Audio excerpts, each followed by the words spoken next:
This is the Everyday AI Show, the everyday podcast where we simplify AI and bring its power to your fingertips. Listen daily for practical advice to boost your career, business, and everyday life.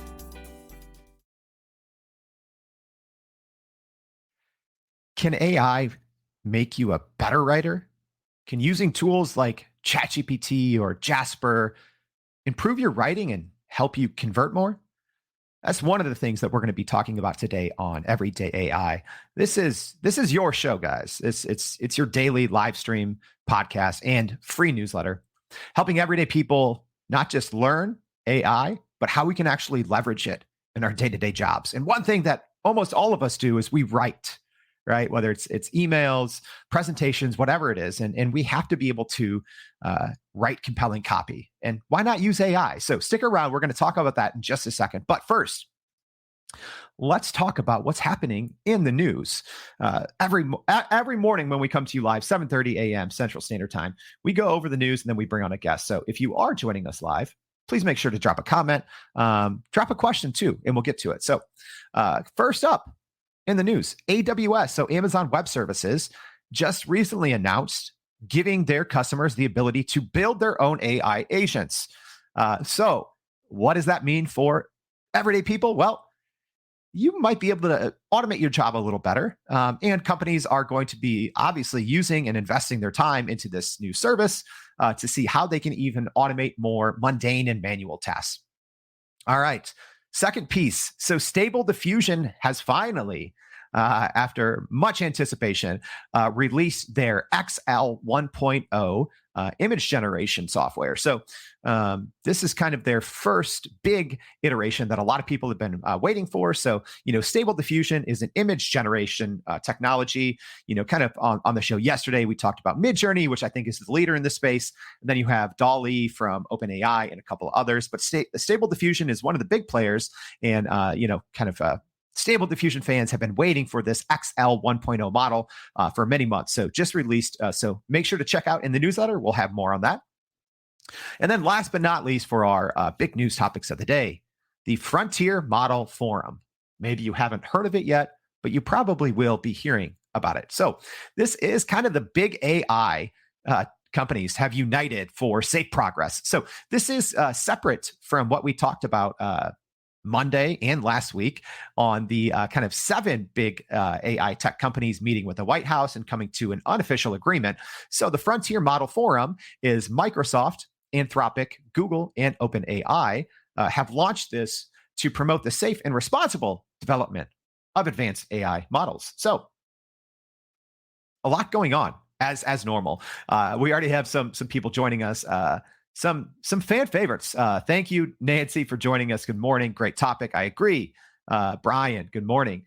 So yes, thank you. Thank you for those of you joining us almost every single day in the morning. I love it. But if you're listening on the podcast, make sure to check in your show notes. We'll leave a link so you can join us in the future and get your questions answered from experts in their field. So speaking of experts in their field, I'm excited to bring on today's guests. So we have Audrey Chia, who is the founder of Close with Copy. Audrey, how are you? Hi, nice to meet you guys, and thank you for having me on the show, Jordan. Appreciate it. Yeah, absolutely. I do love it when we have, people who watch and listen to the show and add value too. Audrey's always, in the comments, even answering people's questions. So super excited to have you on the show. But Audrey, just tell people real quick before we dive into this topic, what do you do with Close with Copy? Yes, so basically I run a hybrid human AI copywriting consultancy. And what I do is combine the best of human intelligence together with AI execution. So the way I do things is that it's not really like 100% AI automation. I always combine like 20% human strategy and insights. Then I turn it into like really actionable stuff with AI. Yeah. And I think, what you said there is going to be such a topic of discussion in marketing and advertising circles over the coming months is, as we're all now starting to use more AI and it's becoming, more accessible and almost an expectation, I think. keeping that human element is so important.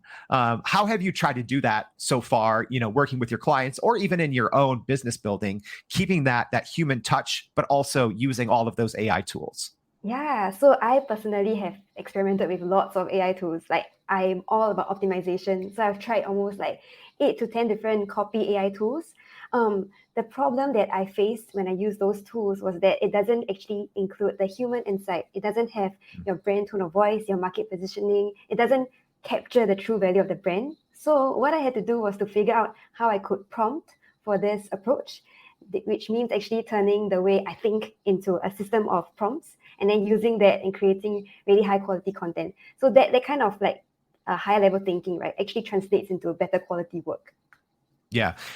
And you mentioned tools, right? Because especially if you are in marketing, advertising, or you're trying to write better copy, you've probably seen so many lists of tools on the internet.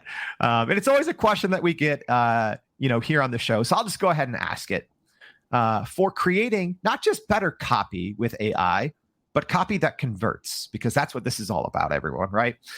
Audrey, what are some of your go-to tools and techniques for writing copy that converts, but using AI? Because, kind of, if you don't know what you're doing and you just jump into a tool, it might not sound that great. So what are your go-tos? Yeah, so I think the first thing first is to figure out like what makes a copy convert, right? And it always depends on the audience insight. So if you're to sell any kind of product, whether it's through ads or emails or landing pages, it's all about what your audience cares about, their pains, their fears, their desires, their wants. You have to get those insights even before you craft the copy. So if you were to use any other tool out there, without those insights, your copy isn't going to be impactful because it's only going to be like really superficial. So what you actually need to do, right, is to figure out those audience insights. And ChatGPT 4 is really good at getting insights for you. That is one way I use to hack the whole process, right? Get ChatGPT 4, come up with like 10 to 15 audience insights. And then I pick like 5, and then I use it to create ad copy around those insights, targeting a specific pain point. And only then I review the content and decide out of, let's say, the next 10 output that I get, I would choose 3 that would work and then refine the copy. And that saves me 70% of the time it takes to create like high conversion copy.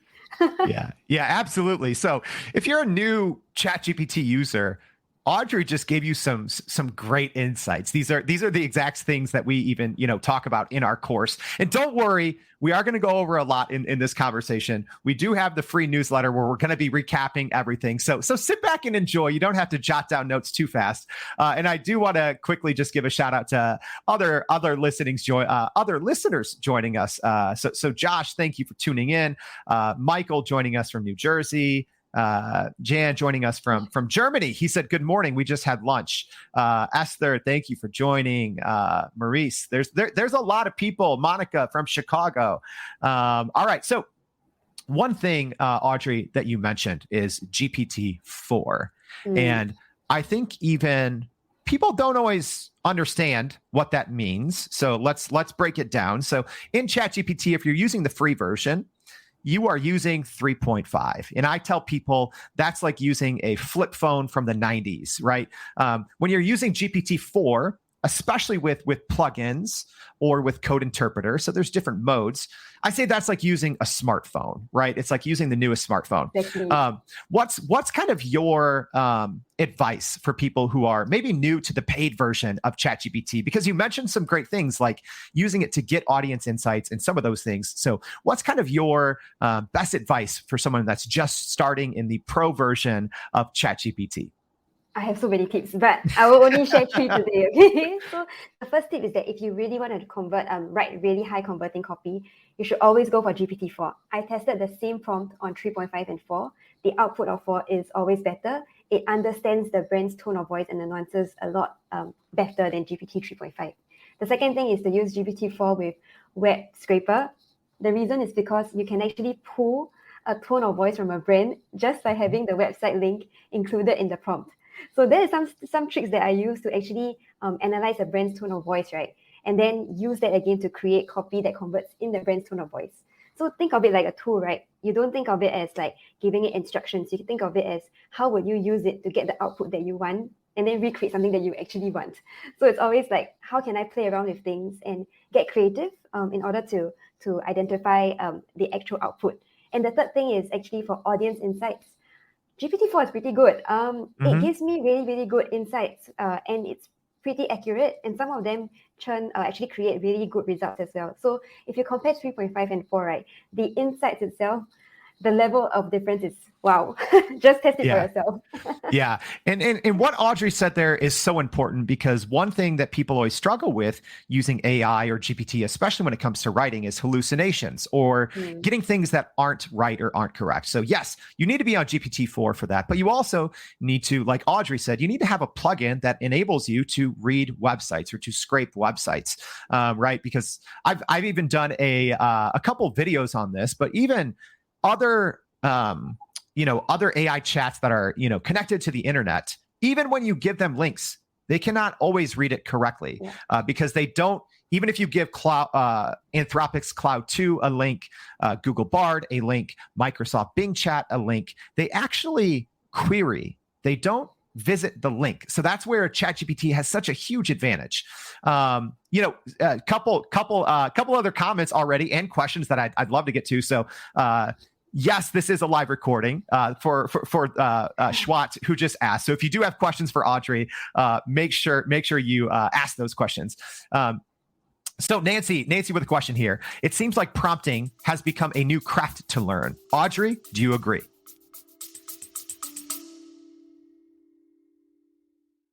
Are you still running in circles trying to figure out how to actually grow your business with AI? Maybe your company has been tinkering with large language models for a year or more, but can't really get traction to find ROI on Gen AI. Hey, this is Jordan Wilson, host of this very podcast. Companies like Adobe, Microsoft, and NVIDIA have partnered with us because they trust our expertise in educating the masses around generative AI to get ahead. And some of the most innovative companies in the country hire us to help with their AI strategy and to train hundreds of their employees on how to use Gen AI.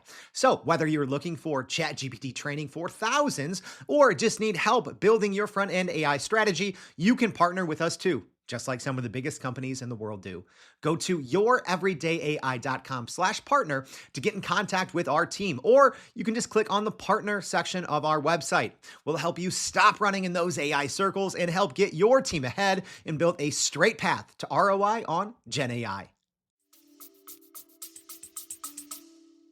Absolutely. You have no idea how much it has changed my life. I used to take about 2 weeks to build a landing page. I can do it in 2 hours. With the same exact quality and just with the right prompt and the right strategy. So absolutely a skill that I would highly recommend everyone to learn. Yes. Leonard saying what's up to both of us. Leonard, thank you for joining. Comment here from Michael saying, just ask ChatGPT what my target market struggles are in marketing, already seeing how to write better copy. Audrey, let's tackle that part a little bit more, what Michael just talked about, and what you talked about as well. So asking ChatGPT for kind of more information on your target audience. How is that helpful for not just writing, right? Because anyone can jump into any of these tools, ChatGPT, Jasper, WriteSonic, whatever it may be, and write copy. But there's a huge difference between using these tools to write copy that converts. What are your best kind of tips for people to use, kind of like what Michael is talking about here, to write compelling copy that converts? Yeah. So over here, right, we're going to talk a bit about like brand strategy and brand positioning. So the first thing you need to figure out is what do you offer? What are your USPs, your unique selling points? Who is your target audience? And how do you meet their needs? So you need to find this overlap between what you offer and what your target audience wants. And that is actually the perfect sweet spot that we're trying to figure out. So when you talk about like copy that converts, right, it's about experimenting with different messages in this beautiful overlap. For example, I think of 5 different angles, right? And then I'll test 5 different messages, and one of the 5 could work better. And that's when I'll use that one message and create even more creatives. So you can see here, it's a very systematic process, right? I figure out what I can offer. I figure out what they want. I figure out how to sell it to them. And then I test, optimize, and recreate that kind of value. Sure. Yeah. Such a great step-by-step breakdown there. And just as a reminder, if you are listening, like CT is asking here, there is a recording available if you are joining us live. Don't worry, but please just go to youreverydayai.com in the show notes or in the comments here. Go ahead, sign up for the daily newsletter because yes, we are dropping a lot of great insights and information. We're going to lay it all out in the newsletter. Don't worry. So sit back, relax, and ask some great questions. Leonard asking 99% Bard visits the link. No, it doesn't. So so Bard had a new update probably about 2 weeks ago. We did some pretty extensive testing. So what Bard actually does, sometimes it will visit the link, but it actually takes the keywords in the link and it queries. So even with great prompting, with great direction, sometimes Bard will visit the link. Many times it won't. And that's the case with most AI chats, cloud included, Bing chat, which is why ChatGPT I think is such a powerhouse compared to other tools. It sounds like, Audrey, that this is ChatGPT, even though you've used a lot of other tools, it sounds like ChatGPT is your favorite. Is that true?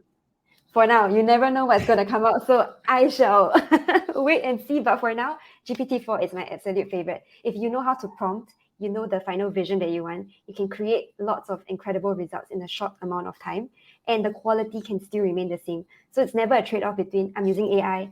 Does it mean the output doesn't have to be, isn't what I'm expecting? No, it doesn't have to be. You can have the same quality output generated at half the time and also with something that actually delivers value to your audience. So, and it's entirely possible. And I want more people to see that because that's exactly what I'm doing every single day. Yeah. Another question here, Audrey, which I think is a good one. We've kind of already talked about this, but how can we develop human insights, especially using, these tools, these AI writing tools? How can we get human insights from a machine? What's your best advice on that? Yeah. So of course you can hire me or you can work with me. I'm always happy to chat, but shameless plug aside, AI is just one layer in which you get the insights. So for example, when I prompt for insights, right, I will tell ChatGPT, act as a brand strategist. Can you deep dive into my target audience? And I'll give a description of the target audience. And I'll say, can you identify in-depth insights about demographics, psychographics, their needs and desires, their pain points and wants? So I'm really breaking it down into the specific kind of details that I want it to probe into. And only then it gives me the output that I want. But I must say that it's not the end all be all. The best way to get insights is to talk to your customer, is to really figure out, what are their needs? How can I help you? What are you facing challenges with? And if you can combine the AI part of things with, for example, a face-to-face interaction with your customer, getting surveys done, you get the full picture really quickly. And then that's the beauty of it. Yeah, absolutely. And, Audrey's had great advice is when you feel ChatGPT isn't tapping enough into your target audience or even with your brand voice, the best thing to do is always to give it a link and, to better understand and to guide it. So Nancy here with a question.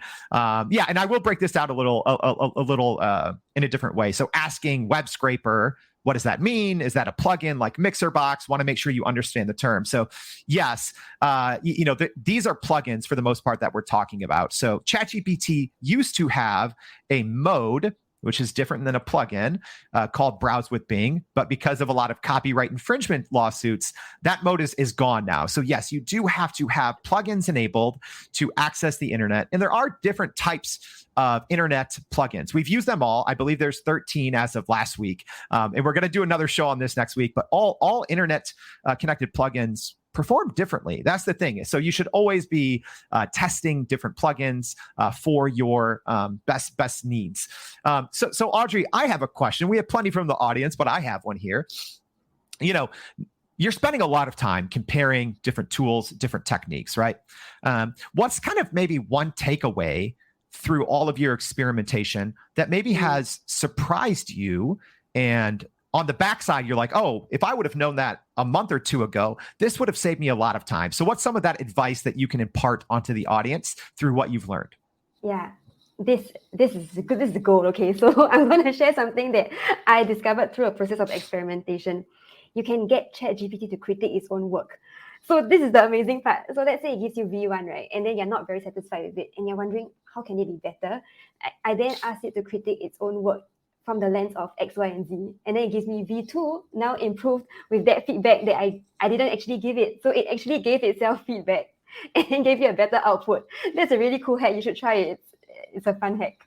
Yeah, that's great advice. And again, shameless plug. Like, this is something that we teach. We have a free course called Prime Prompt Polish. I already know a couple people in the comments have taken it. If you're interested, just type in PPP in the comments or in the show notes. If you're on the podcast, we have the email. Just go ahead and I'll send you that information. We don't even put it on our website, so it's only for if you're actually listening. So make sure to drop that there. Question. So here's a great thing from Leonard here, and let's talk about this, Audrey. So, Leonard saying, try feeding several samples of your best performing copy and others too. Is this something that you've done, Audrey? And how helpful is it to give ChatGPT examples of your writing or someone else's writing, at least when it comes to creating compelling copy that converts? Yes, this is actually a very important step. What I do is actually at least have, for example, 3 examples of either my copy or somebody else's copy or a brand's copy, so they understand the tone of voice and structure. And what I would prompt for is for ChatGPT to understand both of these things, tone of voice and structure and style writing, in order for me to then feed it the same data and prompt and recreate another thing in that same structure.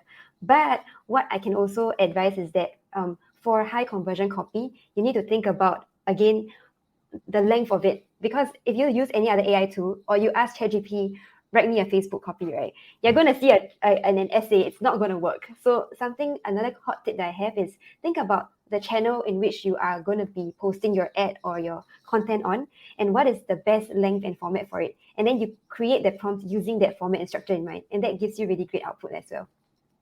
Yeah. And something, to kind of address Amaki's question here about how you can get it to write more like you.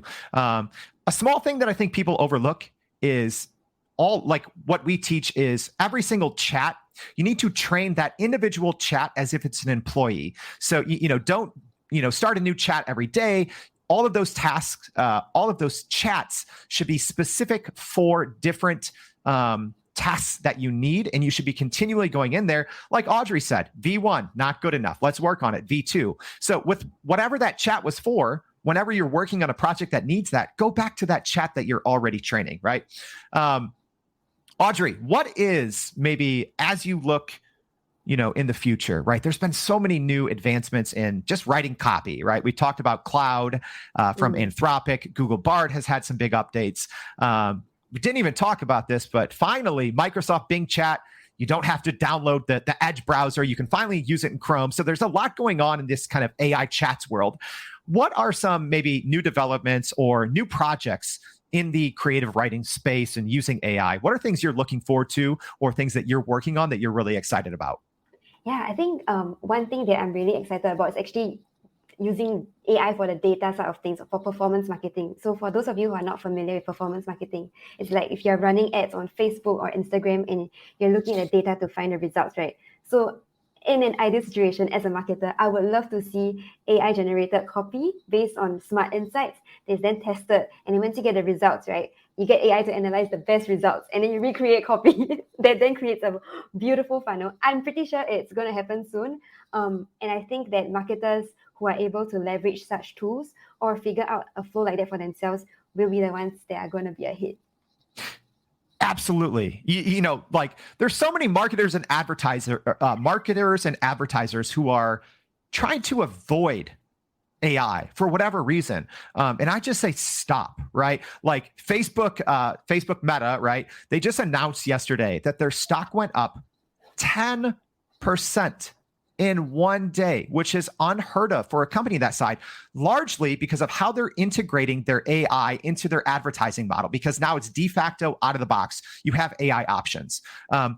Audrey, how do you think that AI in general, so maybe just outside of ChatGPT or, kind of AI chatbots, how do you think that AI is going to shape and shift the marketing and advertising industry?